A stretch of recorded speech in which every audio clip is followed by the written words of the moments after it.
Good afternoon, everyone. My talk is about how to efficiently run scalable, on-demand secure computation service against malicious adversaries. Banks keep log a history of credit card transactions.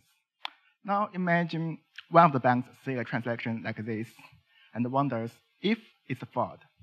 It's obvious that if the banks share their transaction logs, the collaborative fraud detection typically works much better. However, due to many understandable reasons, the banks may not be able to share their transaction logs upfront. They could hire a mutually trusted third party to dedicate their sensitive datasets to the trusted party who helps them to detect frauds. However, this can be expensive, and the trusted party can easily become the single point of failure. Fortunately, many elegant ideas in the realm of secure computation are proposed to solve exactly these problems in a pure peer-to-peer fashion without relying on any mutually trusted party, but rather on several well-known mathematical harness assumptions. There are many other interesting applications where mutually distrustful parties want to collaborate. This includes privacy-preserving database query system, collaborative privacy-preserving human genome research, and collaborative social network mining between business computers, and so on. These applications have some common characters and challenges. The computation can be complex and may need substantial running amount of time to run in terms of days or even weeks. And the need to run some computations may not be known in advance, but in a later future. And some of the computations can be inherently reactive, like the ones involve RAM. To support applications of this kind, we envision that two independent servers are established, likely by two independent organizations, to take requests on demand from racks of customers to execute secure computation as a service. Since concrete applications can be very diverse and hard to predict, it's most likely one want to develop their own applications to solve their own needs. Therefore, we anticipate strong demands on programming support for building such applications in a generic way. Our work is motivated by this vision. Before we developing yet another software framework, we can ask ourselves, what are the indispensable features an ideal software framework for this must provide? Let's start from the threat model. Typically, secure computation falls in two categories based on the type of attackers it can resist. Many existing works considered a semi-honest adversary who always follow the protocol but try to gain extra information from observing its execution logs. This semi-honest mode is very weak because it is hard to assume what an adversary can or cannot do. Therefore, most recent works have shifted towards the much stronger malicious mode, where there is absolutely no assumption about what the attacker can and cannot do. We suggest that a semi-honest secure protocol won't work in the presence of a malicious attacker, as the example application shows. The state involved in the computation can be very, very expensive. So our software framework aims at providing secure against the full malicious adversaries. Second, the service is meant to run many secure computation instances over an extended period of time, which could be months or years or more. So we want a notion of long-term security, namely the failure rate of this service throughout its lifetime can be bound by a given small probability. And this should be the case regardless of how many instances you run. The security definition in existing protocols are so-called per instance. So what's the real difference between this per instance security and the long-term security? With the per instance security, each protocol instance can fail with the probability at most optional. To say why this is not enough for a long-term service, consider running 1,000 instances of the so-called fraud detection algorithm. Each of them have a 40-bit security. In this case, because the adversary can attack each of the instances, that the probability that the attacker successfully attack any of the instances can be up to 2 to the negative 30. So in this case, the service only provides 30-bit security. Note that this issue cannot be easily handled if you only tune up the security parameter, because the total number of instances may not be known at the time of setting up the parameters, and not mention the more overhead cost for turning up the parameter. In contrast, by the long-term security, we mean that during the lifetime of this service, which can potentially to be infinite, attacker cannot succeed with more than an epsilon probability. That the failure probability is defined over execution infinite protocol instances. In addition to long-term security, one would also hope that the memory requirement for running the protocol does not grow with the size of the computation. We need a memory-efficient service that can handle larger-scale computations. Most real-world computations involve very large circuit. For example, if you want to start 4,000 32-bit integers, you may need at most 10 million AND gates. Of course, we also expect the framework to offer convenient application programming interface for non-crypto programmers to develop their own concrete applications. APIs of this kind of existing for developing semi-honest secure computations, but more challenging to provide for secure protocols against malicious adversaries.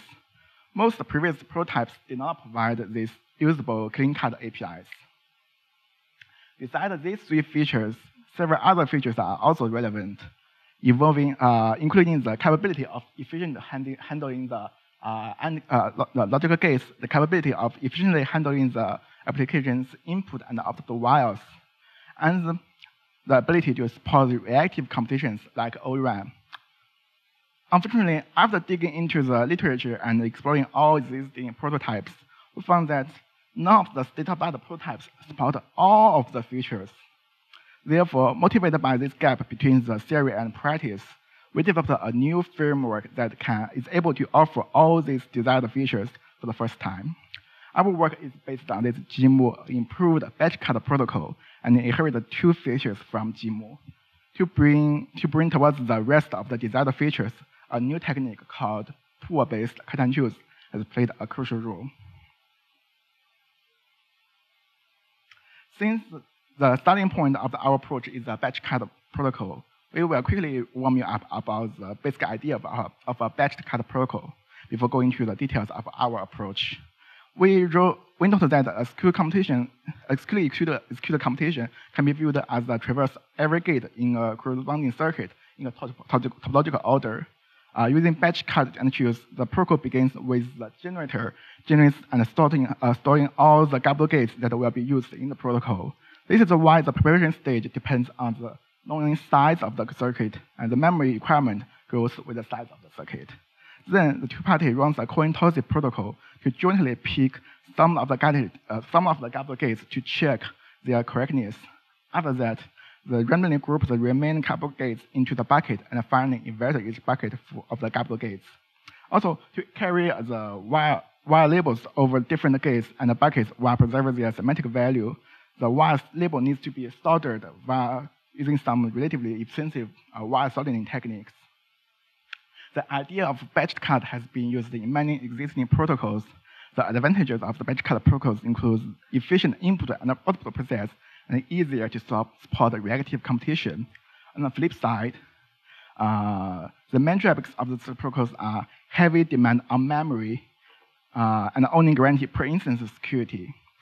We use BatchedCut as an underlying protocol and induce the pool-based cut and choose to overcome the disadvantages while preserving the good properties. To fix the issue of the BatchedCut techniques, we introduced a pool-based cut and choose technique. A pool is a fixed size collection of gable gates. They can hold up to a fixed number of gable gates before they are consumed for secure computation. Conceptually, both parties correctly form a single pool of gable gates, while each party stores certain information about every gable gate in the pool. To execute a logic gate, the parties choose a bucket of gable gates from the pool based on coin tossing randomness. Then the gable gates are stored and evaluated as we defined by the underlying BatchedCut protocol. Now, how does the pool come into the place? To initialize the pool, Alice, as the gambler, simply produced a stream of gamble gates to Bob.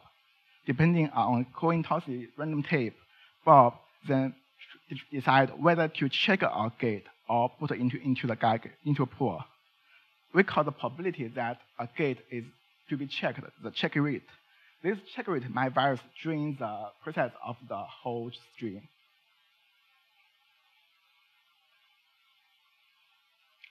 After the gamble gates are used in the pool for evaluation, the two parties will work together to refill this pool.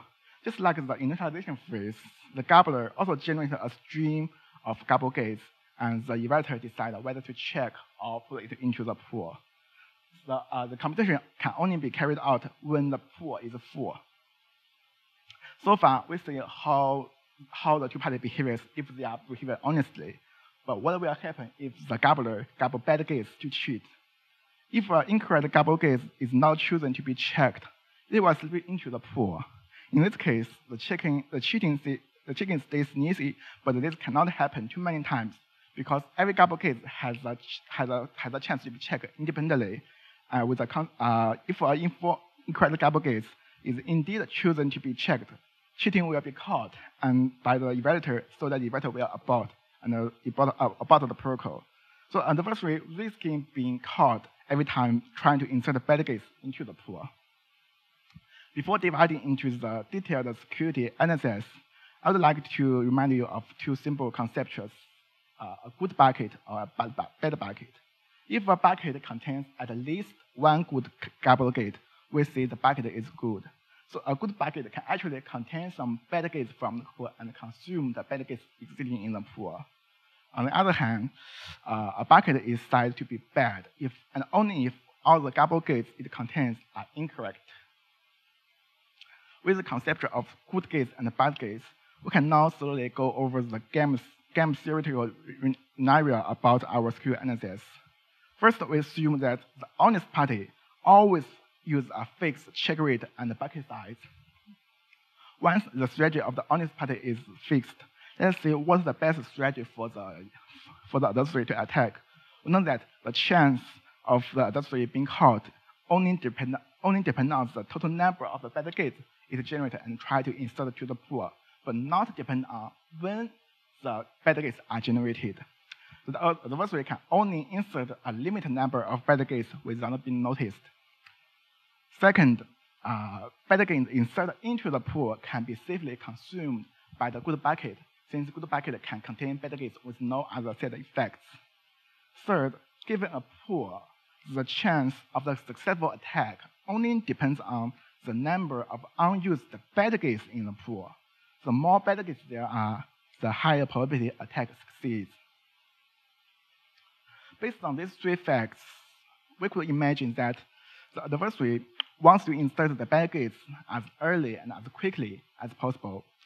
He needs to increase the number of bad gates in the pool to increase the chance of a successful attack. Also, he wants to avoid bad gates being consumed in bucket execution while inserting bad gates. After initialization phase, the adversary only have a chance to insert new bad gates only if they are already gates consumed by evaluation, which leads to potential bad gates consumption. So a question is there a chance for the adversary that can insert bad gates without evaluating gates on the side which potentially consume existing bad gates? Yes, there are. That would be the pool initialization phase. Yes, therefore, the best attacking strategy of the adversary is to insert all the bad gates in the initialization phase. During this phase, there are no bucket building and no bad gates consumption. So with the same risk of being caught, this strategy allows the adversary to maximize the number of the gates in the pool.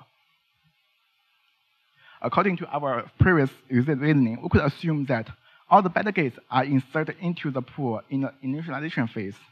Now the question is, how can we bound the probability that a pool will eventually fail in the lifetime of it? For a pool of size n containing k bad gates, we denote this failure probability by this PBNK.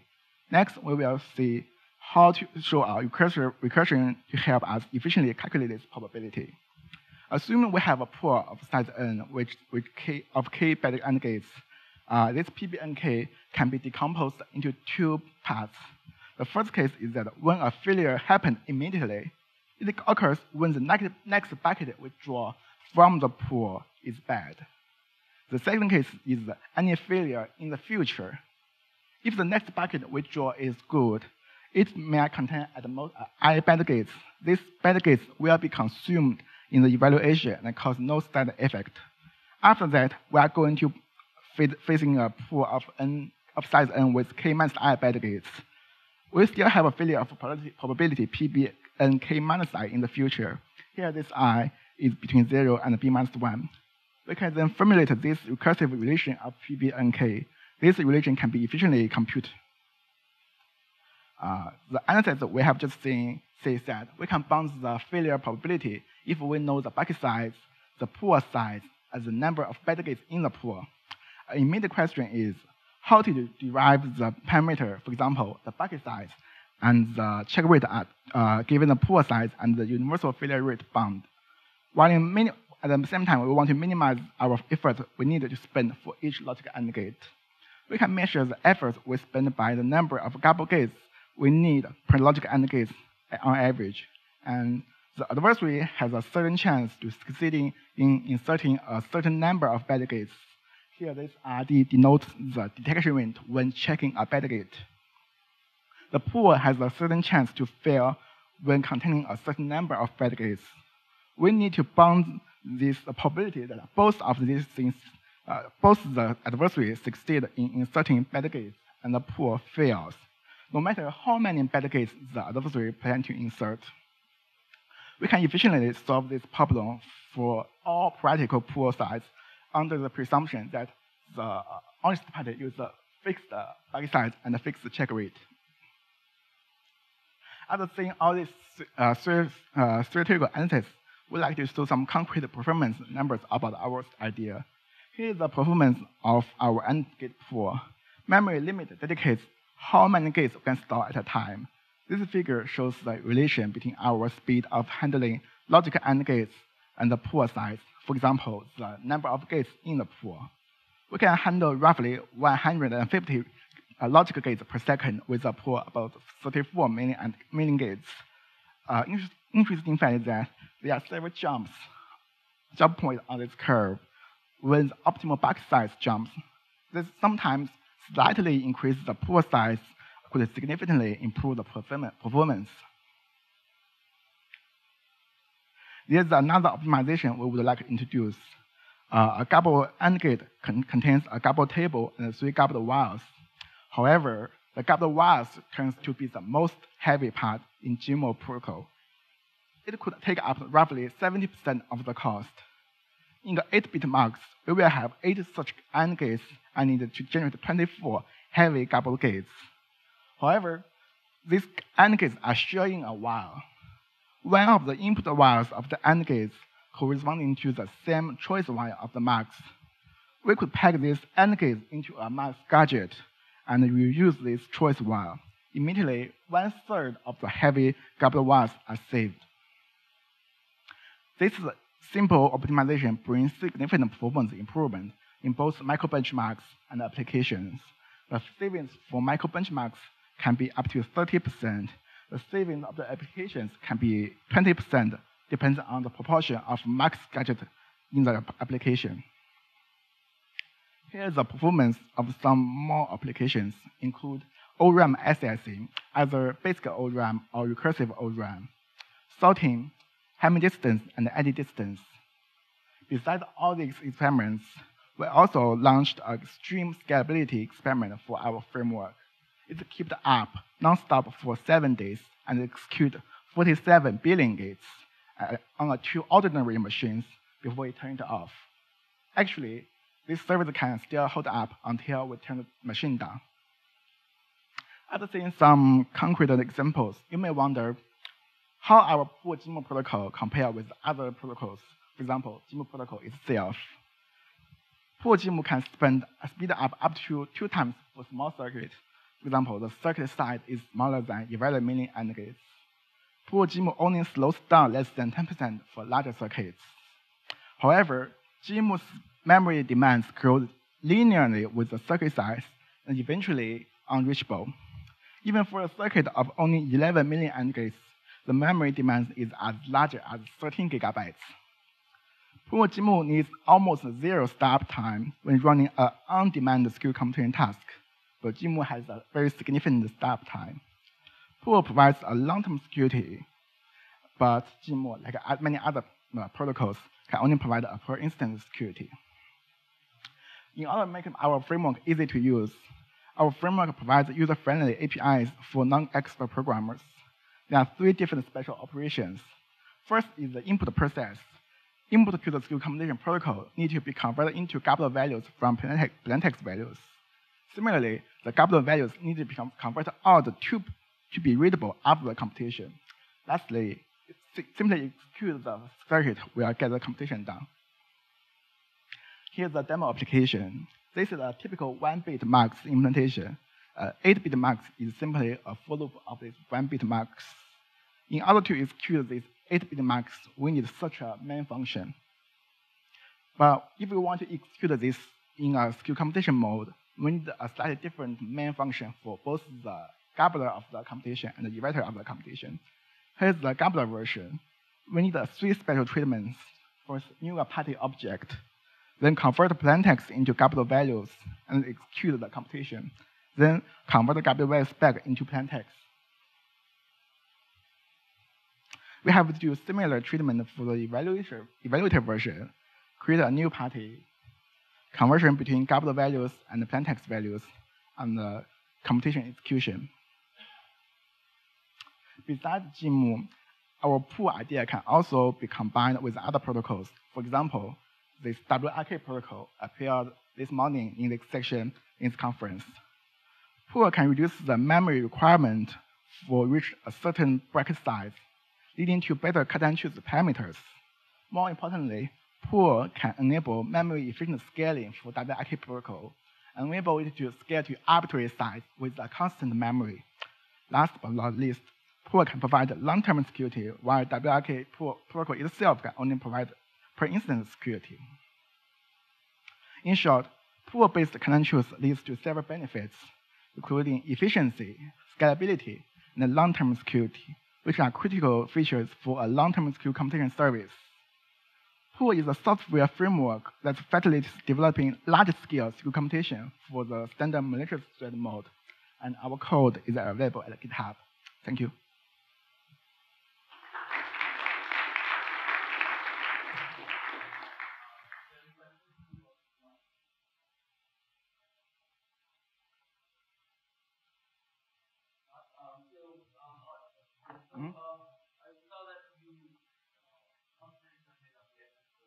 Yeah. Yeah, we have an ORM demo. We already have an ORM demo and it works well.